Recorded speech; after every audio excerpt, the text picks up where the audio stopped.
Okay, so there's plenty of things you can say about inflammation. When I'm talking about inflammation, yes, there's body-wide systemic inflammation. Many of us are uh, walking around relatively inflamed in our whole bodies for different reasons, diet and toxins in our environment, and everything else. You know, that's somewhat of a separate issue than what I'm going to talk about. We do our best with that. Not necessarily talking about that. That does play a role. If you're really inflamed, you have an inflammatory health condition like type 2 diabetes or an autoimmune condition, those sorts of things. That total body inflammation totally plays into something like also having back pain. But those things aside, if you're relatively healthy and you have back pain, and it's not only because there's fascial restriction and there's some core weakness and inactivation, there can definitely be inflammation locally in the back for different reasons. So there's two things you can do there's two things that I do. I don't really want to give medical advice here on YouTube, but I'll tell you what I do, and that's for you to decide. If you're taking other medications, make sure it's okay with your doctor, that there's no interaction with the herbs I'm going to mention and that sort of thing. But essentially, the herbs that I kind of go to for inflammation are curcumin, which is curcuma longa is turmeric. Curcumin comes from or curcumin is the herb, the spice of turmeric. Curcuminoids are one constituent that happen to be pretty anti-inflammatory.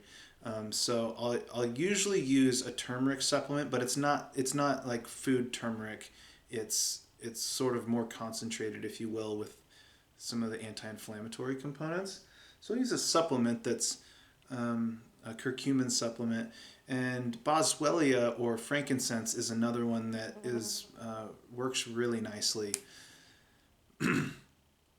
I really don't advocate for ibuprofen. If ibuprofen helps your back pain, that's good to know. It means there's probably an inflammatory component.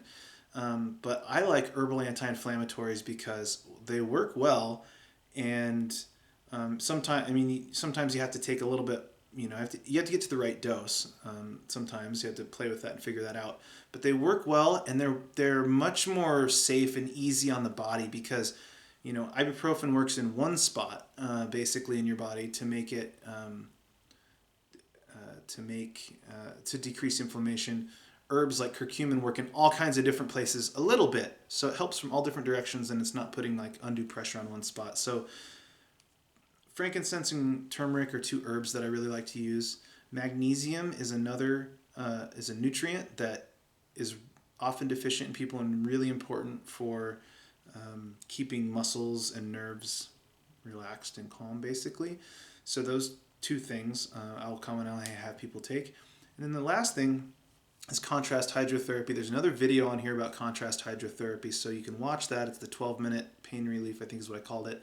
But briefly what it is alternating hot and cold. So hot water on the low back for 3 minutes to 5 minutes. Really hot if you can, then you go really cold. And you do the cold for 30 seconds to a minute. And you do that back and forth. So hot, cold, hot, cold, hot, cold, and on cold.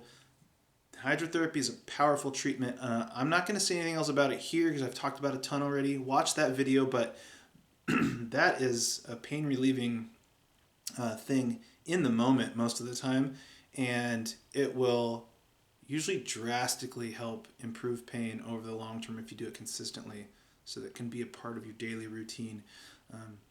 Again, comment in the below if you have any questions or anything else. Tell me if you like the video. I'm always here to just answer questions, and I hope that you get something out of this and that it's able to help you.